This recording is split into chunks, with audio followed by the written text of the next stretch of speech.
Today we are going to discuss about drag force, viscosity and terminal velocity of the fluid. First of all, we define fluid dynamics. It's the branch of physics which deals with the study of fluids in motion, because dynamics means in motion and fluids are anything that can flow and don't have definite shape are called fluids. Fluids includes both liquids and gases. And what's viscosity? We know that everything is composed of atoms and molecules, and fluid is also composed of layers of atoms and molecules. We consider that if fluid is in the form of layers, then the frictional effect between different layers of flowing fluids is known as viscosity. It gives knowledge that how much force is required to slide one layer over another layer. Actually सबसे नीचे एक होगी atoms और molecules की layer, उसके ऊपर है एक, उसके ऊपर है एक, उसके ऊपर है. जब फ्लूइड फ्लो करता है तो एटम्स और मॉलिक्यूल्स जब सारी लेयर्स के मूव करते हैं तो वो एक दूसरे की के साथ से स्लाइड जब करते हैं तो फ्रिक्शन ऑफर करते हैं. वो जो फ्रिक्शनल इफेक्ट है वो इनकी मोशन को अपोज करता है, जिसे हम नाम देते हैं विस्कोसिटी का. The coefficient of viscosity is represented by eta. Her material का coefficient of viscosity फिक्स होता है और उसे हम ईटा से रिप्रेजेंट करते हैं. जैसे अगर हम वाटर ले रहे हैं उसका जो coefficient of viscosity और होगा, अगर हम थिक टार ले रहे हैं उसका coefficient of viscosity और होगा, मिल्क का और होगा. जितने भी फ्लूइड्स हैं, गैसेस में से कोई ले लें, हर किसी का एयर का coefficient of viscosity डिफरेंट होगा. And the SI unit of coefficient of viscosity is kilogram per meter per second or Newton meter square second. Its dimensions are ml raised to power minus 1, t raised to power minus 1. Now there are some points about the viscosity that you must have to be noted about. These points can be asked in MCQs. Thick fluid have large coefficient of viscosity like honey, and thick tar are more viscous than water. The fluid with small coefficient of viscosity can flow easily like water and milk. जितना coefficient of viscosity ज़्यादा होगा, इसका मतलब क्या है, वो material उतना ज़्यादा थिक है, उसको उतना फ्लो करने के लिए ज़्यादा टाइम रिक्वायर्ड होगा, ज़्यादा फोर्स रिक्वायर्ड होगी. जबकि जो स्मॉल कोफिशिएंट ऑफ विस्कोसिटी के फ्लूइड है वो इजीली फ्लो कर सकते हैं, जिसमें फ्रिक्शनल इफेक्ट एटम्स और मॉलिक्यूल्स के दरमियान कम होता है. Liquids and gases have non zero coefficient of viscosity. The value of coefficient of viscosity is different for every fluid. This viscosity of gases increases with increase in temperature, क्योंकि उनमें atoms और molecules दूर दूर होते हैं. ठीक है, जब हम इंक्रीज करते हैं कोएफिशिएंट ऑफ विस्कोसिटी तो एक दूसरे के साथ उनके चांसेस ऑफ कोलिजन ज़्यादा हो जाते हैं. जैसे किसी गैस का टेम्परेचर इंक्रीज करते हैं तो उसकी वाइब्रेशनल काइनेटिक एनर्जी बढ़ने से चांसेस ऑफ कोलिजन ज़्यादा हो जाते हैं, उतनी फ्रिक्शनल फोर्स बढ़ जाती है. लेकिन अगर हम सॉलिड्स में को हीट अप करते हैं तो उसमें क्या होगा, वो मेल्ट होना शुरू हो जाएंगे, एटम्स और मॉलिक्यूल्स एक दूसरे से दूर जाने लगेंगे, तो उसमें विस्कोसिटी कम होनी शुरू हो जाती है. जैसे ये पिक्चर में देखें कि सबसे फर्स्ट लिक्विड जो है वो सबसे ज़्यादा हमारे पास देखें, आप कह सकते हैं कि बहुत ज़्यादा थिन है, बहुत पतला है, तो वो बीकर ज़्यादा भर गया. सेकंड वाले में उससे कम है, थर्ड वाले में क्वांटिटी उससे कम है. ये देखें कि जितना मटेरियल थिक होगा उतना ही उसको फ्लो करने में ज़्यादा टाइम लगेगा, उतना वो स्लोली फॉल करेगा. ठीक है, एक दफ़ा ये देखिए, फिर आप देख सकते हैं, जबकि जितना ज़्यादा वो लिक्विड की विस्कोसिटी कम होगी उतना वो तेज़ी से फ्लो कर लेगा.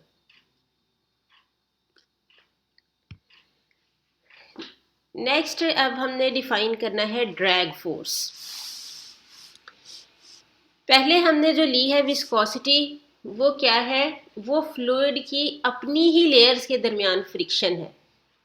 ये ड्रैग फोर्स कौन सी है कि अब फ्लूइड के अंदर से कोई एक्सटर्नल पार्टिकल गुजर रहा है, कोई भी ऑब्जेक्ट हो सकता है, कोई बॉल हो सकती है, कोई स्फीयर हो सकता है, कोई बर्ड हो सकता है, कोई प्लेन हो सकता है, जो भी फ्लूइड में से गुजर रहा है। जैसे एयर में से एरोप्लेन जब गुजरता है तो उस पर भी ड्रैग फोर्स अप्लाई हो रही होती है, इसी तरह से बर्ड फ्लाई करते हैं उन पर भी ड्रैग फोर्स अप्लाई होती है।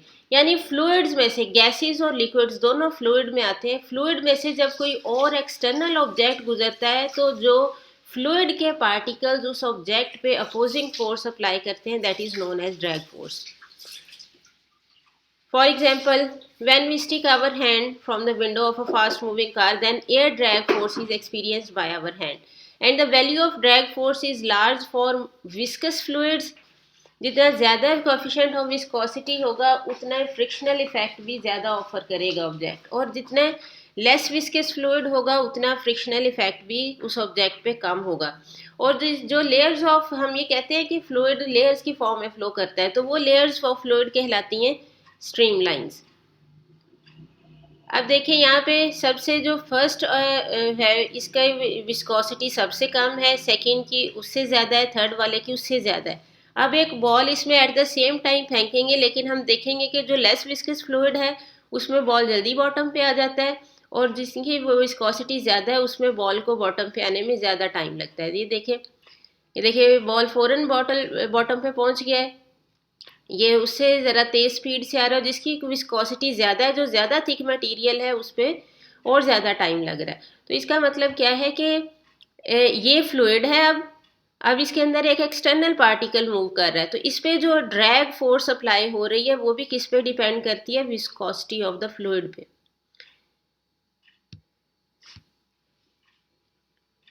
नेक्स्ट है स्टोक्स लॉ। अब ये ड्रैग फोर्स कैलकुलेट कैसे करेंगे, इसका फार्मूला क्या है।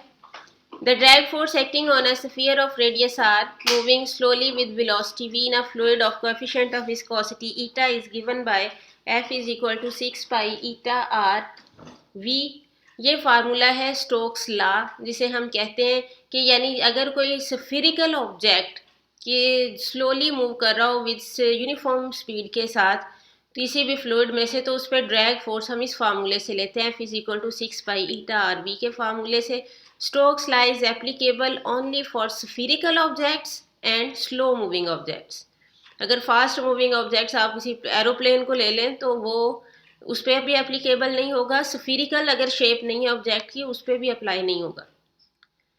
Drag force depends on, according to Stokes law देखें ड्रैग फोर्स किन फैक्टर्स पे डिपेंड करती है। 6 कांस्टेंट है, पाई कांस्टेंट है, ईटा क्या है, coefficient of viscosity of medium, इस पे डिपेंड करता है।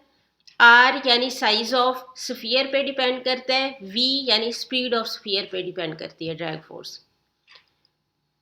टर्मिनल वेलोसिटी, अब हमने यहाँ से डिफाइन करना है टर्मिनल वेलोसिटी को।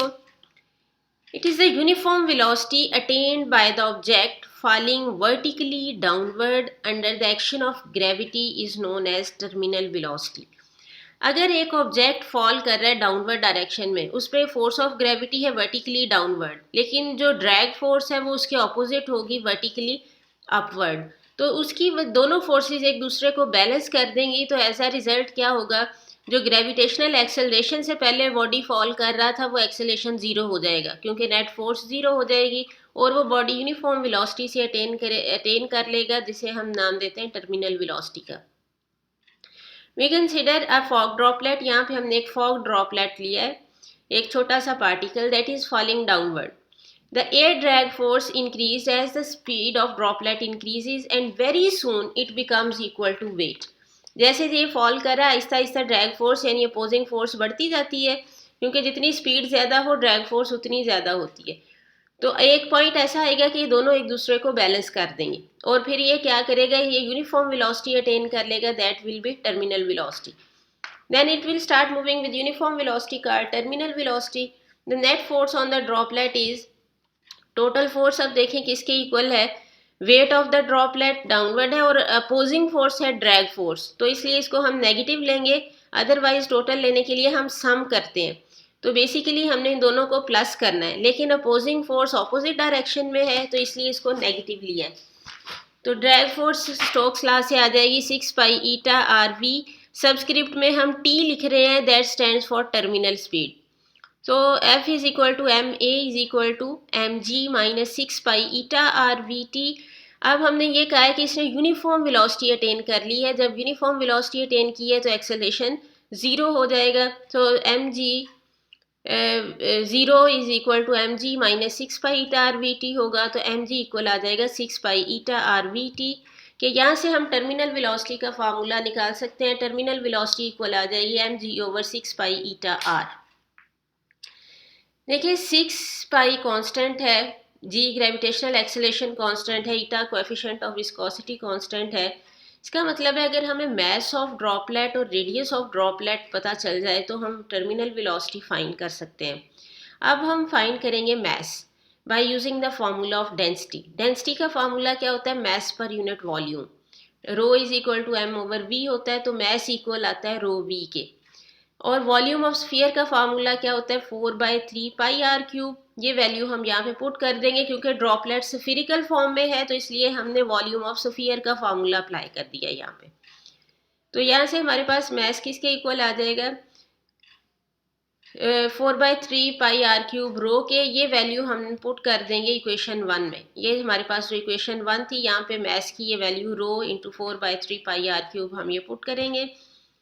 तो हमारे पास आ जाएगा V T is equal to rho 4 pi r cube G. ये 3 6 के साथ मल्टीप्लाई होगा तो ये हो जाएगा 18 पाई ईटा आर। यहाँ से देखिए पाई कैंसिल आउट हो जाएगा, एक आर कैंसिल हो जाएगा, आर स्क्वेयर बचेगा पीछे। 2 2 जार 4, 2 9 जार 18, ये भी कैंसिल हो जाएगा। तो क्या आएगा? 2 rho g r square over 9 eta. ये 2 is constant, density of air is constant, g gravitational acceleration constant, 9 constant, eta constant. So terminal velocity को हम लिख सकते हैं कांस्टेंट इनटू आर स्क्वायर। और इसका मतलब ये है terminal velocity is directly proportional to square of distance, square of radius. यानी जितना ऑब्जेक्ट का साइज बड़ा होगा उतनी टर्मिनल वेलोसिटी की वैल्यू ज़्यादा होगी, और जितना रेडियस स्मॉल होगा, जैसे फॉग ड्रॉपलेट का इतना स्मॉल रेडियस होता है कि हमें ऐसा लग रहा होता है फॉग पार्टिकल्स एयर में ही सस्पेंडेड है, क्योंकि उनकी टर्मिनल वेलोसिटी साइज बहुत छोटा है। टर्मिनल वेलोसिटी इतनी स्मॉल होती है कि हमें लग ही नहीं रहा होता कि वो नीचे की तरफ मूव कर रहे हैं। ये देखिए यहाँ पे एक पैराशूटर जो है उसने एक ग्लाइडर जो है उसने पैराशूट ओपन किया है और नीचे की तरफ वो ग्लाइडर फॉल कर रहा है, और हमने ग्राफ ड्रा कर रहे हैं उसके एक्सेलरेशन और वेलोसिटी के दरमियान। अब देखिए जैसे जैसे वो नीचे की तरफ आ रहा है, ये देखिए वो नीचे की तरफ मूव कर रहा है, तो आहिस्ता आहिस्ता इसकी ड्रैग फोर्स इंक्रीज हो गई।